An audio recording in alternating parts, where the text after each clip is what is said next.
fast break from the left hand. Enriquez is there for the putback. There for the putback. Pero deep na si Castor for the corner three. Jared Castor hits that three-pointer. Sabi niya si Flores, laro lang ng bata kumatake at 12 na. So now the fronting on Wolverine. Sidney on Wolverine throwing up a triple. Joseph is not known as a three-point shooter. Pero itong si Brock. Hirap mapasok ito ng Lentran Heights. Si Andoy Estrella at may foul na tinawag dito. Just better complete that faster play. It down low to Ilagan. Ilagan for three. Ilagan is on fire. Longest of three. Ginamitan pa ng banda. Ilista mo na.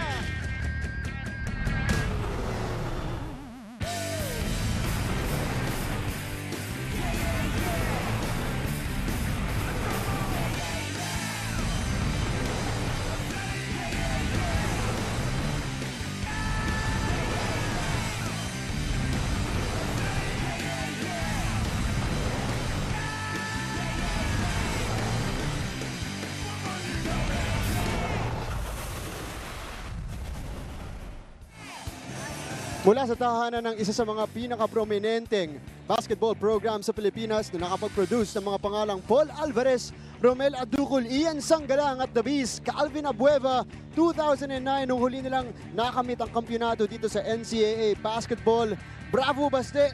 Yan po ang sinisigaw ng mga estudyante dito sa San Sebastian College, Recoletos, dito sa Claro M. Recto Avenue in Manila. Nagbabalik po ang inyong NCAA on tour, and our only game for today, the host school of season 9-3, the San Sebastian Golden Stags.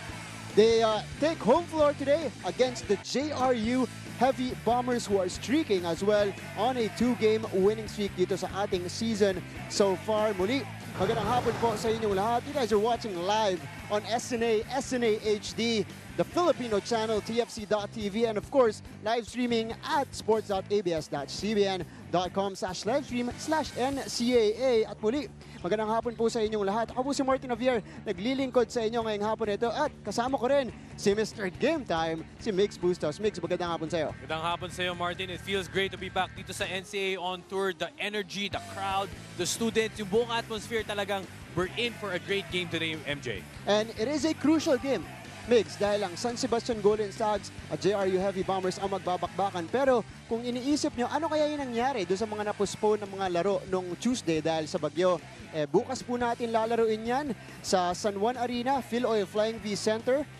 Biyernes po, ang mga laro po dyan. First game natin, CSB versus Arellano. Pangalawa, LPU at saka Mapua University Cardinals. At saka pangatlong laro naman, rounding up that triple header tomorrow, it's gonna be the EAC Generals and the University of Perpetual Help Altas. Again, these are the games that were postponed last Tuesday. So inurong lang po namin, it's gonna be played tomorrow at the Phil Oil Flying V Center. Yan po ang ating Friday offering. Pero puntahan muna natin yung ating game at hand today. San Sebastian Golden Stags and the JRU Heavy Bombers. This will be a crucial game for both teams because they want to close out the the first round on a very strong note. For San Sebastian, last game of the first round. For JRU, it's going to be the second to the last game for them.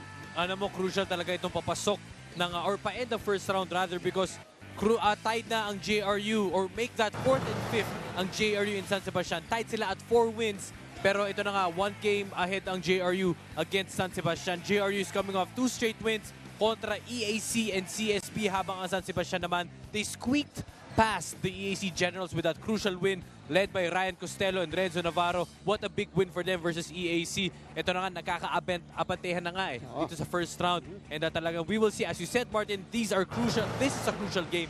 Papasok or pa-end ng first round. San Sebastian at 4-4, JRU at 4-3. Puntahan muna natin ang dako ng host school at ang home team ngayong araw na ito, San Sebastian College Golden Stags. At ang huli nilang laro, nawala dun si Michael Calisaan. He was thrown out of the game because he committed 2 unsportsmanlike fouls. At naghanap ng closer si Coach Egay Macaraya. Hindi man maganda yung nilarong nung first 3 quarters ng player na ito, si Enzo Navarro. He came up in the clutch for San Sebastian in that game. Hindi nga maganda yung nilaro niya because he only had 2 attempts noong first 3 quarters, but then he provided that punch when he needed the most. Ito na nga yung kanyang Euro step reverse layup.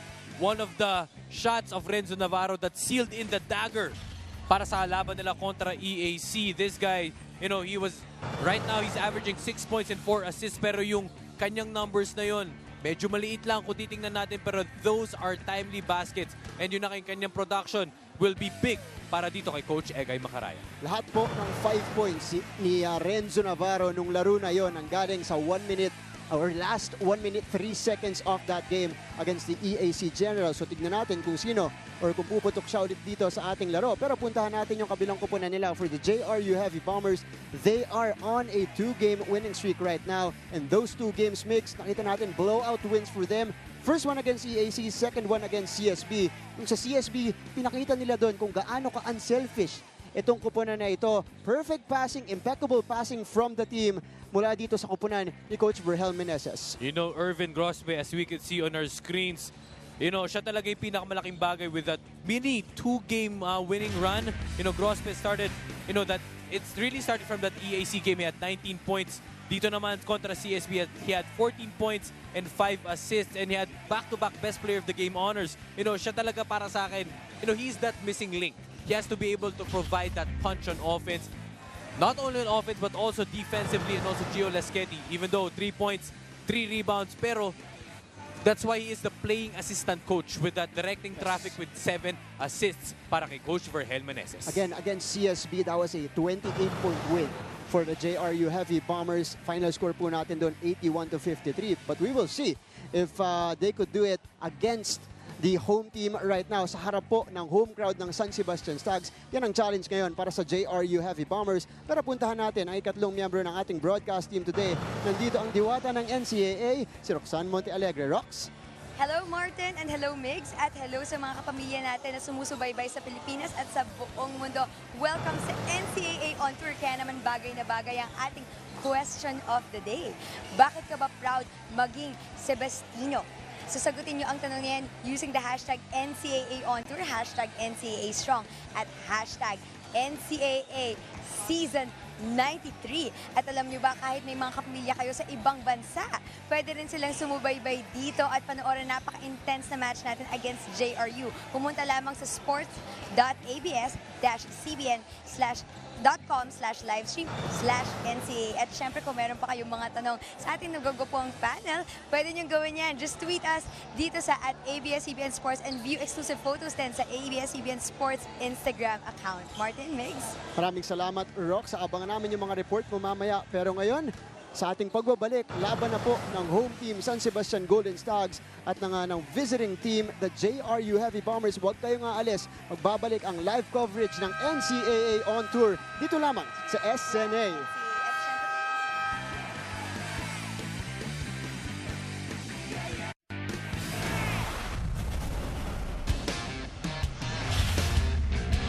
Renzo Navarro, point guard. Alin Bulanadi, forward. Jason David, forward. Ryan Gibson, forward. Justin Mercado, center. Carl Bordon, point guard.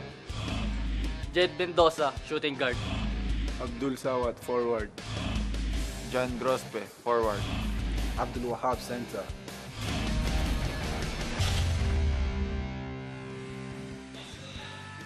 Babalik tayo dito sa San Sebastian College Recoletos sa Recto Avenue in Manila para kilalanin ngayon ang starters para sa parehong kupunan.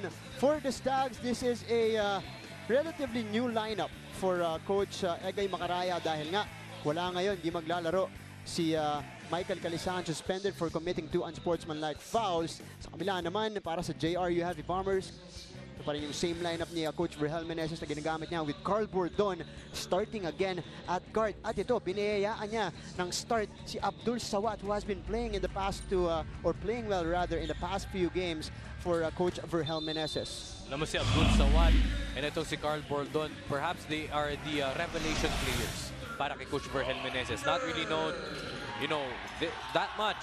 Pero talagang just providing what Coach Verhel needs to be able to be successful, lalo na in that past 2 games. Sawat, of course, scored in double figures in the past blowout wins para sa JRU. Pero ito na, nagsisimula na ang ating laro. San Sebastian, the home team, against the visiting JRU Heavy Bombers. Right away, home team forcing a turnover. So let's see if San Sebastian can pull off this win without their leader, si Michael Calisaan. 16.5 points at 9 rebounds per game ang mawawala dito kay Coach Egay Macaraya ngayong hapon na ito. But Alin Bulanadi drains that 3-point bomb right away. Great pass by Renzo Navarro, not forcing the issue, finding Bulanadi with the top of the key jumper. Jed Mendoza naman sa kabila, Mindes yung 3, offensive board. Nakuha ni Abdul Sawat. Fresh 14 for JRU. Abdul Razak Abdul Wahab, wala sa loob. Kanina mapupunta ang bola, mananatili sa JRU. It's a fresh lineup for Coach Egay Macaraya. You have Justin Mercado, you have Brian Kipse, Renzo Navarro, Jason David starting for them. Gusto nilang gulatin itong kukunan ng JRU. Sawat, pull-up jumper over the defense of the Stags. Wala yung tira niya, David with a board. Renzo Navarro getting that start. Here's Enzo Navarro. Again, he was the hero of that game against the Generals. Navarro for 3, in and out. Sawat securing the rebound. Here's Carl Bordon. Bigay sa kanto, balik kay Bordon. 13 seconds sa shot clock ng JRU. May foul tayo sa loob. That will be against Renzo Navarro. So for this second defensive possession para sa San Sebastian, it's interesting because Coach Egay Macaraya plays Renzo down. Normally kapag point guard ka, dun ka sa taas ng line of defense. Pero sticking or opting to go otherwise. So he is gonna guard potentially the big man or the 3 player nitong JRU. So, laki ng bantay ng kalaban niya. Abdul Sawat ang binabantayan niya. Corner 3, wala pa rin for JRU. Bulanadi with the rebound. Bulanadi with the ball. Abdul Sawat right in his face. Mason David, they swing the ball around. 9 seconds to shoot. David decides to shoot the 3, in and out. Jed Mendoza securing the board. Tumatakbo ang JRU. Sawat on the break. Sawat in transition. Nakuha niyo ulit yung bola. Mendoza. Short jumper is no good. Bulanadi getting the rebound for San Sebastian. So over 2.5 minutes gone here. San Sebastian pa lang ang nakakascore with that lone basket off the game for Alin Bulanadi. That 3-pointer earlier. Bulanadi ulit for 3. Oh, and back-to-back hits for 2 3-pointers now for Alin Bulanadi to start off this game. Well, both teams shooting from the perimeter. Both teams doing or employing a great zone defense. Meantime, JRU struggling to start off this game. Navarro on the break. Sidestep leads us to a foul on the floor. Puntahan natin ang first report ni Roxanne Monteela de Rox. 2 beses naging teammates si Coach Egay Macaraya at si Coach Verhel Meneses during their professional league time. Pero sabi ni Coach Egay, this is a very friendly match dahil nga daw win or lose, magsasama silang mag-party after this game. So yan daw ang pinaka-motivation for both the teams. At sabi nga niya dahil wala si Michael Calisaan, he is giving Brian Kipse a chance. So ititingnan natin kung ano yung makakontribute niya. Samantala naman para kay Coach Verhel Meneses, ang first order of business kanina is to warn his team na huwag maging complacent dahil wala si Michael Calisaan and dahil maliit ang kalaban nila, magaling din sila sa strong offensive rebound. At sabi niya, bawal ang sobrang tamad na depensa. But most of all, mapapansin natin na napaka-serious and soft-spoken si Coach Vergel. Pero kanina, pabiro niyang sabi, para maging successful sa basketball career, isa ang sekreto niya na may share sa team niya. Kailangan na raw maghanap ng girlfriend ng mga single niya na players. Martin, Migs? Grabe naman yun. Nakaka-pressure naman yan mula kay Coach Vergel. Pero ito, mas mapapressure sila dito. Dahil to start off this game, you know, they're 0 out of 7 at hindi pa nga sila nakaka-score. 0 out of 7. Hanapan nga natin ng mga girlfriend to mga to. Baka yun yung kinukulang dito sa laro ito eh. Great hustle right there. Great defensive stop from Irvin Grospe as well. So it'll start for San Sebastian. Pintes pa rin ang tira. 0 out of 8 now for JRU. And the ball will remain on the side of the heavy bombers as we go. Our first time out here called by the aerial Voyager. Magbabalik ang NCAA on tour.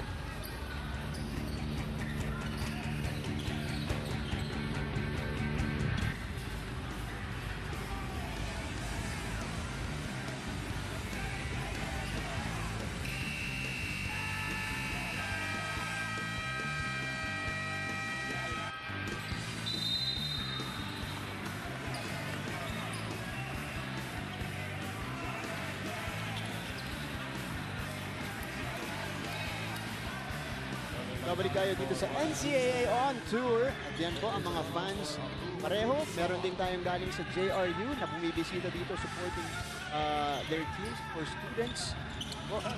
Assistant in JRU. Pero mostly it's dominated of course by the home crowd. Itong San Sebastian College Recoletos. As we're watching live on SNA, nice dish inside for Don to Abdul Wahab. Finally, Abdul Wahab getting their first 2 points. Alam mo, crucial siya dito, Martin, kasi ang ganda nga ng depensa from the perimeter. And maybe that will be the X factor, yung big man scoring dito para sa JRU. See, they will go often. Abdul Wahab on offense. Samantala, sa JRU, pinasok na si Tay Teodoro Bulanadi from the baseline. No good. Mercado hustling for the board. Fresh 14 for the Stags. Navarro. Binigay kay Mercado sa loob. Steal by Bordon. Here's Carbol Don. Binigay kay Teodoro. Libre for that layup.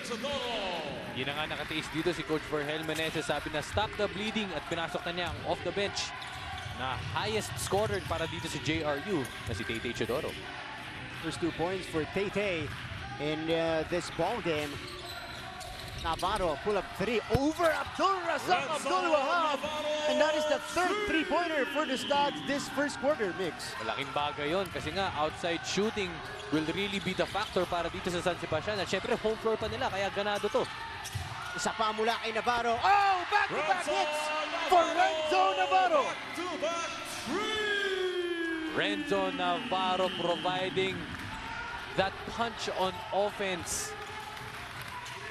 Not only defensively pero also offensively. Laking bagay dito, that big spark para kay Coach Egay Macaraya. Double-digit lead now enjoyed by the San Sebastian Golden Stags. 14-4, very early here in the first quarter. Viva perfect shot, perfect selfie. Carl Bordon on the break. Binigay kay Tay Teodoro. Scoring all the way for JRU. So perfect shot, perfect selfie. Very fast start for the San Sebastian Golden Stags. A couple of changes for them. RK Ilagan and Ryan Costello entering the ball game. Sa kabila, De La Virgen at Gio Laschetti umasok na para sa kupunan ni Coach Vergel Meneses. And Alma also entering the game, replacing Mercado. Pero nga, nagkaroon na nga ng defensive switch dito ang JRU, shifting to the man-to-man defense, increasing more pressure to get more stops. Costello, another fired guard for Coach Egay Macaraya. Costello right away for 3. No good. Offensive board and putback, also no good. But they maintain possession. Gayosa swing it back around sa kanilang kapitan na si Ryan Costello. Costello drives, gives it off to Calma. Maigsi lamang yung tira doon, but keeps it, hustling for that board. 24 second shot And a shot clock violation, turnover for the Stags. Yan nga, pinasok si RK Ilagan, shooter for shooter. Matatandaan natin, last year, this guy really makes up to 6 to 7 3 points per game. Abangan natin dito, Kevin Baitan, also in the ball game for the Stags, wearing jersey number 25. Costello using the Baitan screen. Baitan from the perimeter. That is short. Balik tayo sa kabila. Lasqueti. Binigay kay Tay against RK. Dagan. La Virgen to Teodoro. Briefly open. Masyado malakas yung tres niya. La Virgen in the middle. The floater is good for Mark De La Virgen. I'm out on the floor, 8-point lead for the San Sebastian Golden Stags. Magbabalik ang NCAA on tour.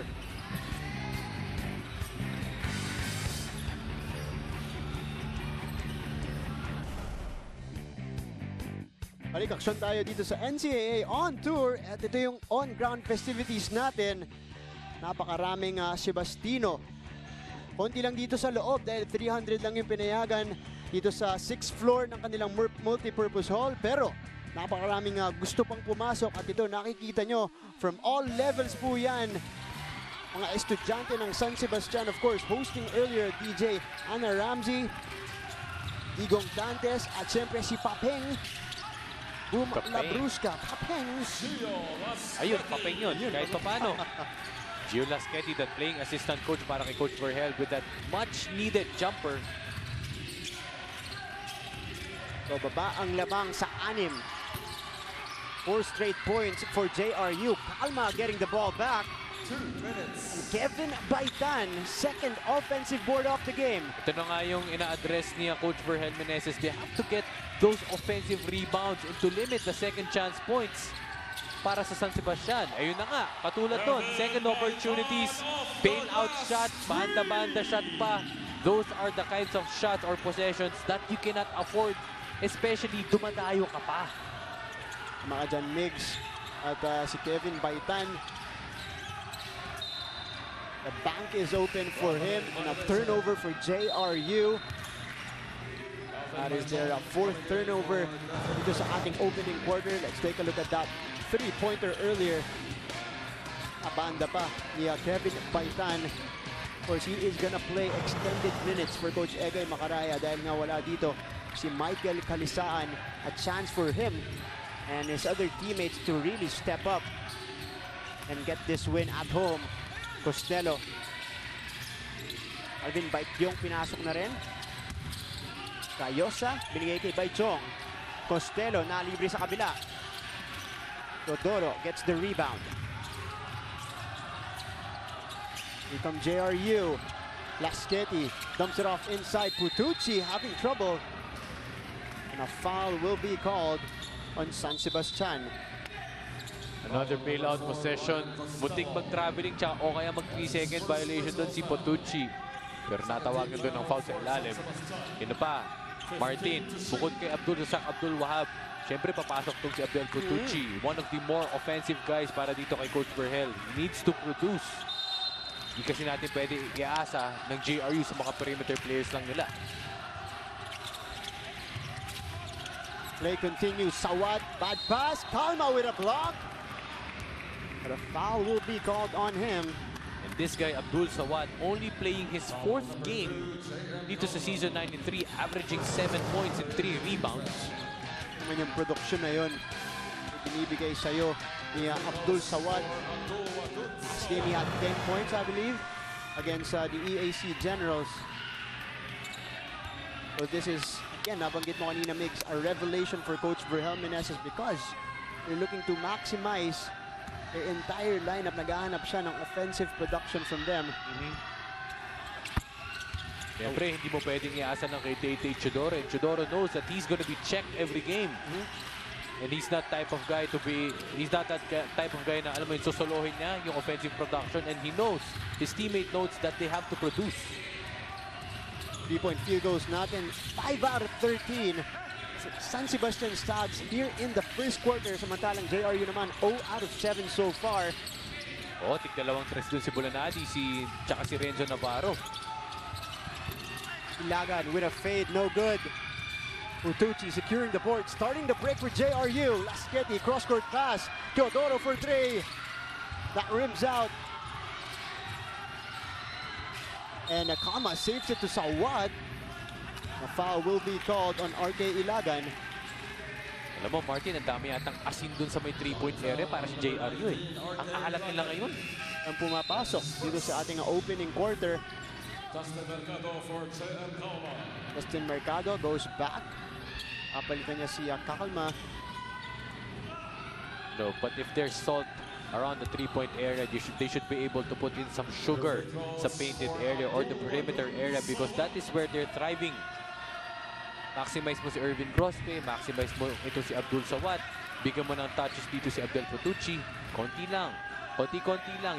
You don't have to be able to para habulin through the 3-point shots.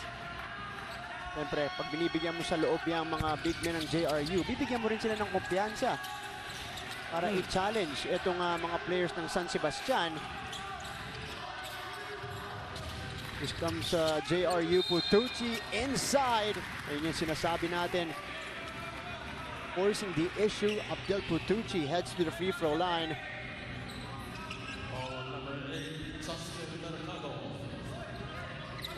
Huling 5 segundo itong ating first quarter. A chance to further trim this lead for JRU. Abdel Potucci at the free throw line. Steady numbers for him, 8 and 8. Kada laro. And that is what they need. Get it through the free throw line. Ito na nga, may ice pack sa ulo. Medyo mainit-init. Medyo humid dito sa loob ng gym. Kailangan talaga to be able to cool yourself off. Really a different environment dito sa gym ng San Sebastian kung saan nakasanayan nila. Phil Flying V Center, medyo malamig-lamig doon dito sa gym ng San Sebastian. You're gonna have to get used to the humidity. Ryan Costello and a foul given up. Abdul Sawat ang natawagan ng foul. They have a foul to give here. That is okay. Stopping the possession to be able to settle the defense and prevent a good shot para dito sa offense ng San Sebastian. 2.7 seconds remaining. Lalabi dito sa ating first quarter.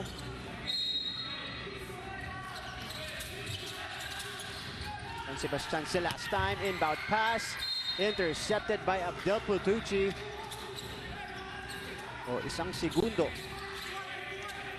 Crucial possession here, crucial inbound play. They have to be able to watch out for those picks. Baka mabackdooran sila, baka mabulaga sila if they don't switch and they don't talk on the defensive end. See what they can do here. And a foul is called. Bago pa i-inbound yung bola against Mate, number 5 for JRU, Father Clin, and Sir Paul Supan, of course, present here. Members of the MANCOM representing San Sebastian and JRU respectively. Sa pagtatapos ng ating first quarter, San Sebastian with a hot start, getting that 5-point lead. 17-12 po ang ating talaan. Leading scorer for them, Renzo Navarro, with 8 points nung first quarter, 2 tres para sa kanya, tsaka 2 free throw. Kasunod niya si Alin Bolanadi, 2 3-pointers as well. Kevin Baitan also contributing 3 points. Doon niya, nakatres siya kanina yung pinabanda niya. Sa kabila naman, 2 points. 6 players have scored for JRU pero tig 2 points lamang para sa kanila. 5-point lead for San Sebastian to end the first. Magbabalik po tayo para sa second quarter of this game dito lamang sa NCAA On Tour.